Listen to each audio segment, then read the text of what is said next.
So let's get started. So first of all, actually, if you want to tag us on Twitter and make sure that you repeat everything that's been said in the webinar, if you find it interesting, you can tag ourselves, Hable UK, or Independent Head, which is who is Mark Steed's Twitter account, or Gayhurst School, that also have managed to join us last minute and are one of the schools that we're currently collaborating with to deploy Review365 into their tenant. And don't forget to use the hashtag Review365, which is obviously the hashtag that we're using for our new app. Quick agenda for the day. I'm not going to speak too long. I'm just going to do an introduction, and then I'm going to pass it over to Mark Steed, from head of JESS Dubai. And JESS Dubai is actually the school in Dubai that we developed Review365 with. So he's going to talk about the whole thinking behind it and how the app came to be. After Mark, Lisa is going to take over and is going to speak about, Lisa's my colleague from Hable, how we can help you as an organization to build a competency model that reflects your school's values and behavior. And then we're going to lend the mic to Gareth from Gayhurst School, that will talk a little bit about his experience on working with Hable during the last year to create a competency model that reflects Gayhurst's values.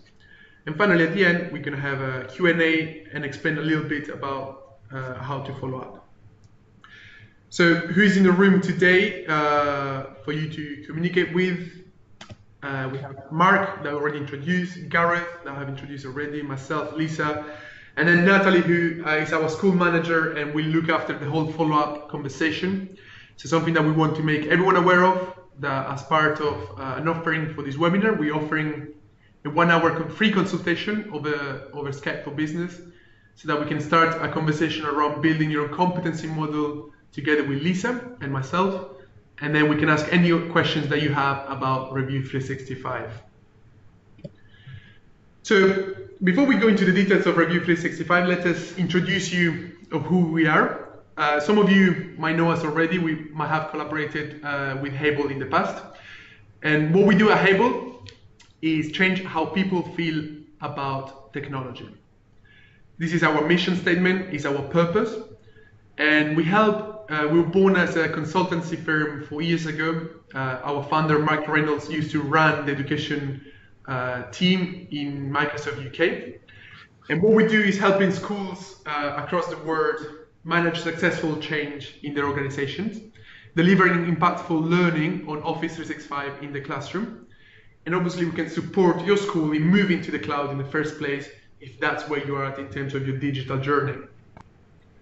When it comes to managing successful change, sometimes this change can be internal, if there's a push to move your data to the cloud, but sometimes can be external. So I just wanted to talk today about the Department of Education's report that was released last month about realizing the potential of technology in education. And actually one of the main challenges that they identify is how technology can support schools and teachers to diagnose the development needs and support more flexible, continuous professional development. And we believe that Review365, the appraisal app for Office 365, can actually help us and help schools deliver this impact and tackle this challenge. So before we go into the why and into how you can build your competency model, we want to very quickly tell you how Review365 works. So Review365 is an app that links to your Office 365 account and enables staff members to self-assess against a set of competencies that you develop with us or on your own. Then the manager rates the appraisee against the same set of competencies. And this appraisal, the actual review or appraisal meeting happens in front of a set of questions that focus around the competency model, rather than just having a broad conversation talking about how your year went. All of this information is tracked online, so organizations can make informed decisions about the professional development using data. Now, without further ado, I'm going to pass it to Mark Steed so that he can actually tell you how they ended up developing together with us Review365 and how the competency model is the real important bit of getting to start using an application such as Review365. Our motto at Hable is that culture eats technology for breakfast, and we really believe that it's all about the people first, and then you can enable them with some tools such as Review365. So I'm going to stop presenting now, and I'm going to let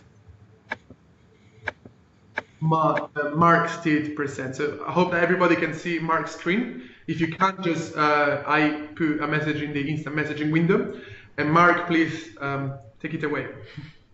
Okay, thanks, Olivier.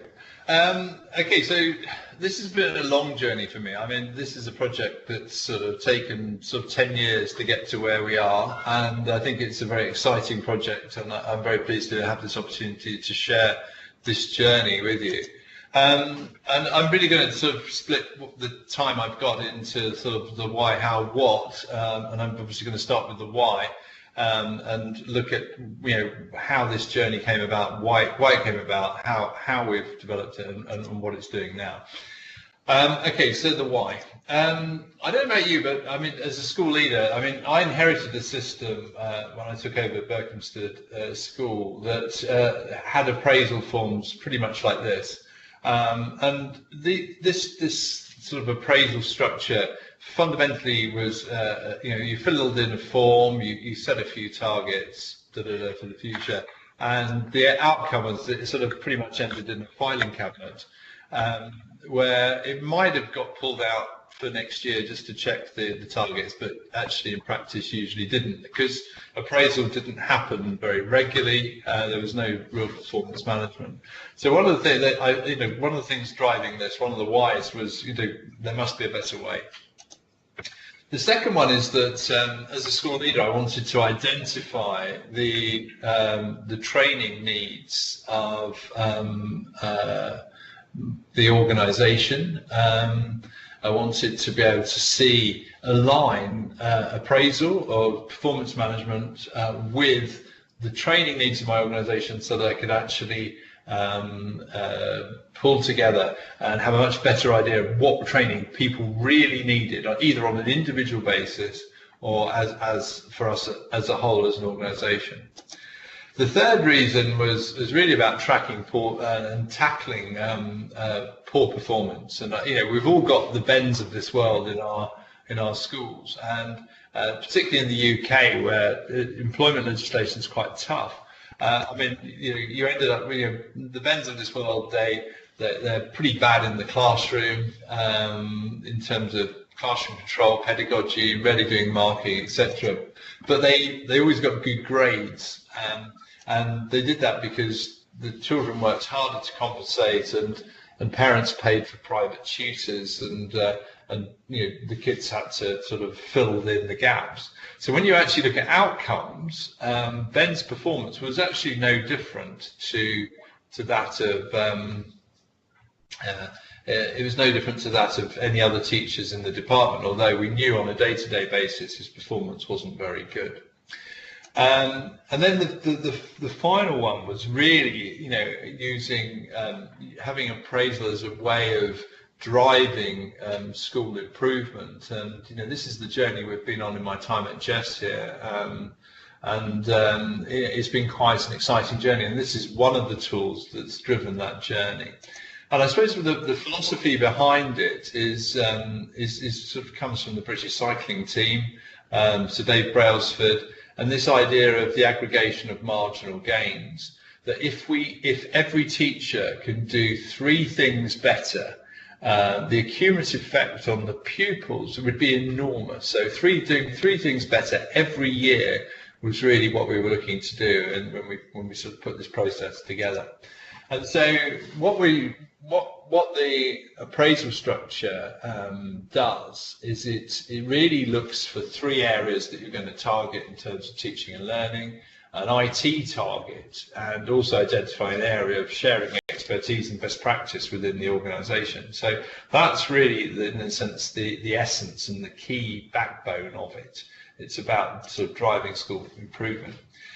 Well, how do we get there? Well, I very fortunately a number of years ago went and spent some time with the talent management team at Novartis. Novartis is one of the biggest drugs companies in the world, and we were working with the team advising the team who look after their 400 top people. And this is their appraisal matrix, and you'll notice the bonuses there in blue. And what struck me when I saw this appraisal matrix is it didn't just look at outcomes, or in school terms results. It actually looked at attitudes and behaviours, and it's these attitudes and behaviours that I thought was particularly attractive. And so obviously we want people who are the outstanding performers, who can get and exceed objectives, and have fantastic attitudes and behaviours and so on, and also get results. But that isn't always the case, and this grid, the 3x3 grid, actually brings that out, I think, very clearly.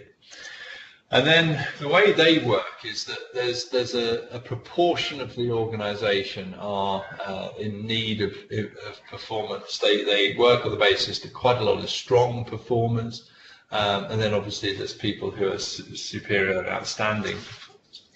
So this early work was done when I was principal at Berkhamsted School, and we worked with the team there along a competency model, which really falls into three, I think, rather unthreatening categories that we use here at JESS now, of development required, JESS practitioner, and the lead practitioner. And we work on a normal distribution curve, I suppose, around those roles, and we've got roughly, we're looking 5 to 10% we would reckon would be requiring improvement. Most of our people would be JESS practitioners, they'd be fundamentally, I suppose, outstanding teachers in sort of Ofsted or ISI terms. And then we've obviously got people who go beyond that into lead practitioners. So we then broke down the tasks that teachers do, and we looked at, so this is a teaching competent assessment for learning, really about whether people do their marking, and development required, the teacher doesn't do their marking, doesn't get it back to them, that would be development required. The JESS practitioner would use it in a formative and summative way, and the lead practitioner would drive the department, pilot new approaches to assessment for learning, and so on. And so what the aim would be is to move people from development required to JESS practitioner, or to move people from JESS practitioner to a lead practitioner. So this would be one of our aims within in upskilling and improving and driving performance within the organisation. It's also a particularly useful way of catching, if you like, the bends of this world who don't do their marking, and they actually, if they would fall short on a whole range of areas. So initially we developed a whole load of competency grids along these lines, and around development required, and defining what that means in terms of, in this case, planning, approaches to learning, differentiation and challenge, and so on. And then we defined what that means as an organisation. And I think this is one of the things that the Hable team are going to sort of talk about a bit later on, and how you might develop competency grids for your own organisation and do that sort of thing. Yeah, I think it's quite important that as a school you have buy-in from the teachers. So we actually had teachers defining effectively what it means to be a JESS practitioner, what it means to be a lead practitioner and go beyond that, and therefore also defining what it is to fall short of that standard. And then those competencies across the whole thing can be captured into a summary at the end. And again, the aim is to get these targets, the 3 areas of targets that we might want to look at and build on as we go through. So that was really the way in which the appraisals, the theory behind it, and some of how the competency grids came into being. So the appraisal system is simply, and this is sort of using old school version of it, and we'll obviously talk about Review365 in a minute. So initially they were done on grids using highlighting. So this is, first of all, the teacher is self-appraises, Then their line manager goes through and moderates the grid, and obviously where there are differences is where there need to be discussions around the whole in an actual formal appraisal meeting, and then the setting of targets of which areas we're going to work on to improve. So fundamentally that's the structure. So we then come to what, and I suppose what is the product itself, Review365. So what we were able to do in 365 is to build this into a platform. So rather than sitting on pieces of paper and ultimately ending up in filing cabinets, they actually sit on the Review365 platform. And so again, the whole process goes through in terms of clicking through and doing a self-appraisal, the grids are there, and whether or not you've met targets and so on. So it's all captured within 365. And the advantage of capturing it within the product is simply that it allows us to aggregate data. And so one of the things that, if you just look at this as a sort of simple feedback I might get as a senior leader, that we've got 8% of people are lead practitioners, 24%, it's quite a high percentage might be of requiring improvement. So I might see that this idea of differentiation, the use of data, might be a bit of a problem for the organisation. Why not just be an individual training need? It's an organisational one. So if you take this, this idea that that rarely uses data to inform the planning needs, that if that we might end up with somebody sort of like filling that in. We might end up if one individual fills that in and it sits in a filing cabinet, we don't get aggregated view of it. But because we can pull the data out of Review365, we might find that 25 teachers are doing that, and that really would be a school training issue rather than an individual need. And so what we've developed is using Power BI to actually analyze data, and I'm going to come out of the presentation now and click into my Power BI for Review365. So this is actually live data, and the advantage of doing this is that I run 3 schools, and so I can aggregate the data live to actually just analyze my secondary school, or I can do one of my primary schools and look at the data. These 7 of them have done it at the moment. So it allows me to look at it and have, as a senior leader, I've got an overview of how many people are requiring improvement across my departments here. So in the bottom right-hand corner, I've got a proportion of students. 6.65 of the Arabic department require improvement, and 6.18 are lead practitioners. So that's rather good. DT department obviously reckon they're pretty good, and they are. So it gives me data which I can dig into. I can actually look at things by whole department if I want to. And that's quite a handy thing for us at school to be able to do. So if I then pop back into the presentation, so that is a way of, that's one of the great advantages of collecting data in a central, we can look at these competencies and we can analyze the competencies and see where we're strong. Here, assessment and data is an area that we need to improve on as a school, and approaches to learning is an area we need to improve on. Clearly, we're really good on inclusion, and that's a strength of the school. So that's my overview. I think I've done it under budget and done it in 15 minutes, so I hope that's helpful for you, and it gives you an insight into how this project came about. And I'll hand you back to Ollie and the team. Thank you very much, Mark. I'm sure that there's lots of questions popping up in everyone's mind.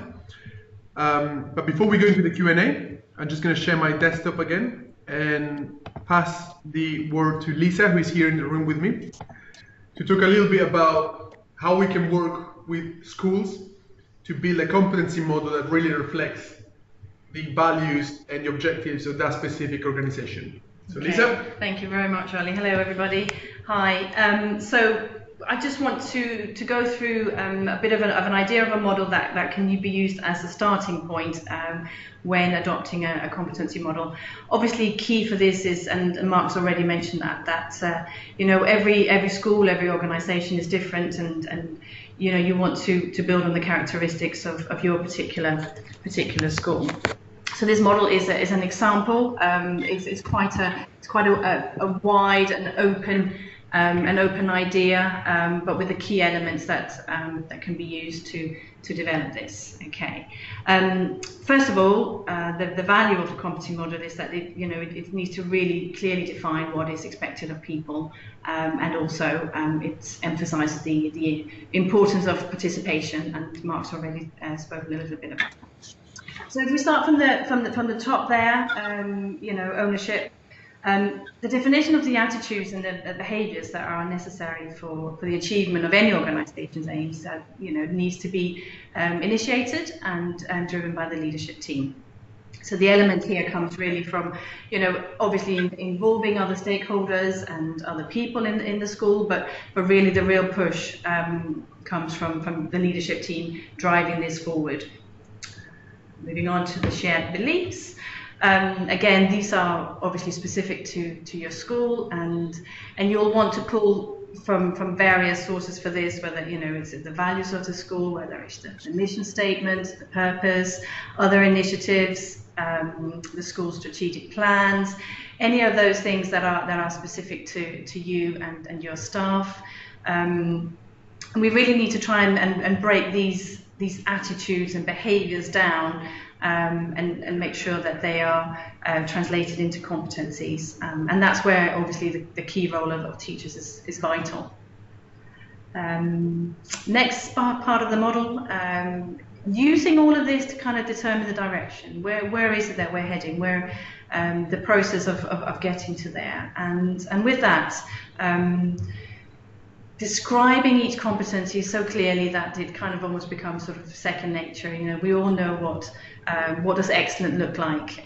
You saw that in the JESS model there, that as a JESS practitioner, these are the things, and they just kind of become second nature. So when establishing the competencies, they've got to stick, and they've got to be just at the right detail. And then the final one is incentive, and I suppose the incentive, reward, with any kind of change management, there is almost that element, what's in it for me, and as a former teacher myself, it was always tough to kind of be told what to do from the top down, but really the initiatives and the change that was successful was anything that actually made me want to sort of awaken the desire in me to do something differently. And that reward can be, just sort of a personal level, as an intrinsic motivation, or more sort of on a more organisational level in terms of ambition and stuff. So this is an example of where a good starting point would be in terms of developing a competency model that's adequate or appropriate for your school, rather, in order to adopt the change. And this is where Hable can help. We can help work with you throughout the whole change process, identifying each area of these parts of the model, in terms of communication, strategies, and training. That's one of the key things we do, making sure that the staff who then adopt this model are able to use it effectively and feel confidently in using it as well. Okay, that's for me. Thank you. Thank you very much, Lisa.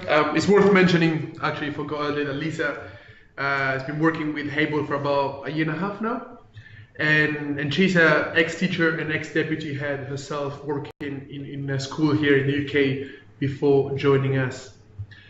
Now, this is what the grids look like. Mark has shown them already a little bit, but what we would come into in terms of offering value to schools that want to start this journey with us is helping you develop the grids. So what does good look like? What is the practitioner level that everyone should be expected to perform at? And how and who should who should be performing and having those competencies in terms of roles inside the organization.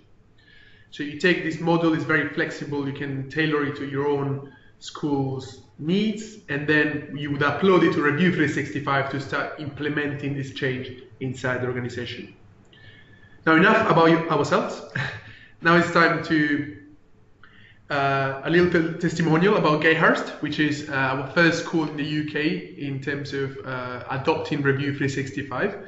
So instead of us telling us what we did together, we have on the line Gareth Davis, who is the head of Gayhurst School. So Gareth, if you'd like to just explain everyone in the line a little bit about our journey together and where we're at and what the future holds for us. Okay, thanks Olivera. We started by receiving an email from yourselves introducing the Review365 process, and having just moved to Office 365 ourselves, and similar to Mark, found that our paper-based system was onerous to say the least and not always allowing for due follow-up. We found a perfect fit between Review365 and the systems we were starting to move forward on internally. So we had conversations, we invited Olivera in. He gave us some of the demonstration that Mark has shared with you earlier, shared the competency framework with ourselves, encouraged us to make that bespoke to our school, but with also the appeal of potentially rolling this out to other prep schools. So it was worked on closely by myself and by my head of middle school. Between us, we've worked at up to 10 different prep schools. I'm also a trained inspector, so we feel we had a pretty good understanding of the prep school sector. We use our experience then to shape competencies that would apply both at Gayhurst and at other different prep schools, independent schools, with emphasis on some ISI criteria as well. We changed some of the competencies there, shared those with our SLT. They added additional comments. Then in subsequent meetings with Olivera and Lisa, those competencies were changed and loaded on to the competency model. So it's been an evolving process, with Hable being very receptive to the changes we've suggested, wanting to work closely alongside us. We're at the point now where we're waiting to roll out the new appraisal process on Office 365 to our staff, simplifying the process of appraisal for our staff, and as Mark has said also, identifying key areas where we have lead practitioners, where that evidence can be shared amongst other staff and can also lead to school improvement. Alongside this, we've also developed, or in the process of developing, a learning walk platform that will provide the evidence that feeds in to Office 365 for appraisal, and that again has been developed alongside Olivera and Hable, and they've been very receptive to seeing that develop as well, based on the key things we look for in our learning walks. Thank you very much, Gareth. That was very insightful, and it's a very nice segue to our follow-up. So we would like to offer everyone who joined us today a free consultation following up this webinar. And also we're going to follow up with some feedback, basically a very short questionnaire about Review365. And also we're looking for early adopters of our new application, as Gareth mentioned earlier. There's an application to move the learning walks process online. So if you're looking for a solution on these lines and you would like to become one of our early adopters, please get in touch with Natalie. We'll send you all the information after the webinar anyway.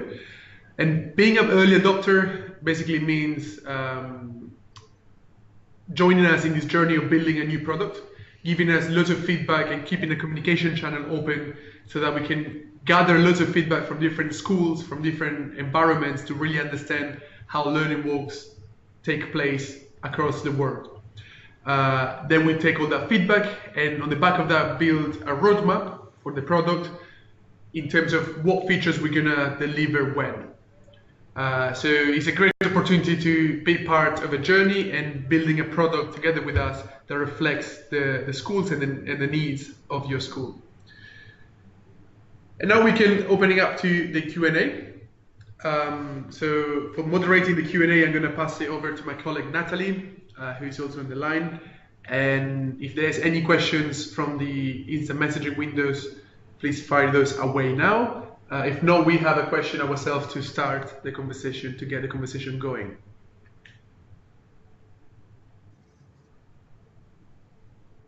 Yes, hi there everyone, and thanks very much to Mark, Ollie and Lisa and Gareth as well for speaking on the webinar today. So we hope that you found that really useful. Yes, so I'll throw out the floor to the questions then, if anyone wants to start off. We've got...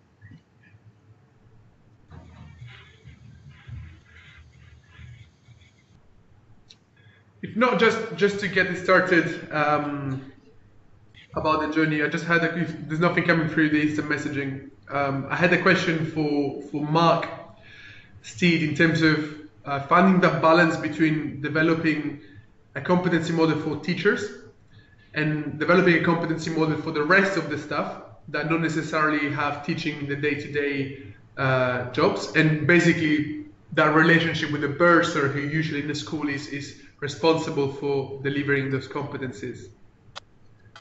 Sure. So we've developed a number of versions of the competency grids. So we have a version obviously for teachers, middle leaders, and senior leaders, but we also have done a whole series of grids for learning support assistants, classroom assistants, and for administrators. I mean, the actual structure itself just works, you know, you can plug anything into it. I mean, I've shown it to people from, you know, industry, and they love it in terms of the way in which the appraisals are done, because effectively, whatever your job is, the middle column, the green column, is really defining the job description. So we've almost got to the point at JESS now where we don't actually publish the job description for certain roles. We just give out the competency grids and say, well, look, that's where it is. So I think that it's very, very flexible as a structure, because effectively Review365 is a platform, and so when you log into it, you pick your job role, so whether you're a head of department or whether you're an administrator or whether you're a teaching assistant, and you select your line manager, and you're off.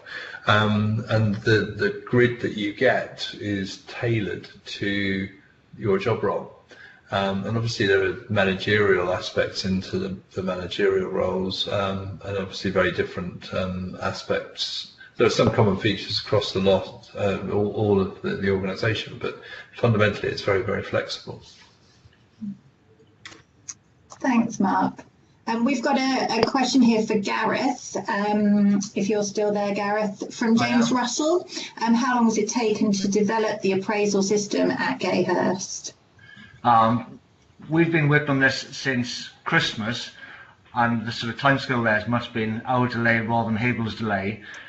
I think myself and the head of middle school spent a whole day during the Christmas holidays just reviewing the whole competency grid, and it's quite an extensive grid, so we spent time on that, reviewing each of the 3 levels of different competencies across a wide range of different competencies.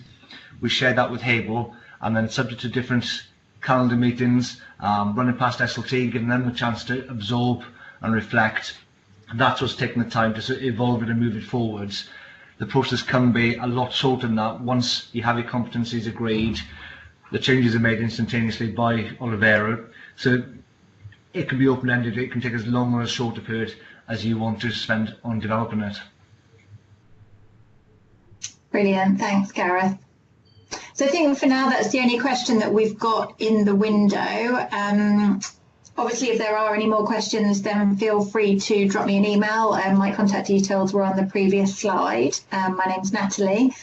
But Ollie, was there anything else, any other questions that you had?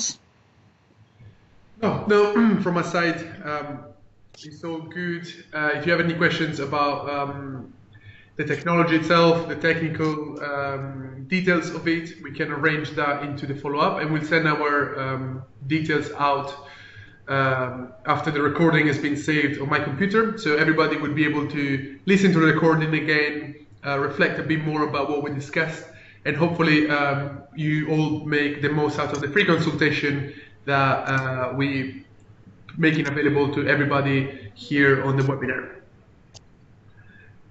So thank you very much, everyone, for participating, for taking the time. Ollie, yes? can I just say I've posted the presentation, my slides on the blog, on my blog. So, but I'll obviously share them with you, and then you can share them with people if they want them. Thank you very much, Mark. Thank you. If there is not anything else from the attendees today, the presenters, thank you very much, Mark and Gareth, for taking the time to present today. Thank you, Natalie, Lisa, and Alan for taking the time out to help us out putting this webinar together. And thank you to all of you who attended today and registered for the webinar. I hope to speak with you very soon.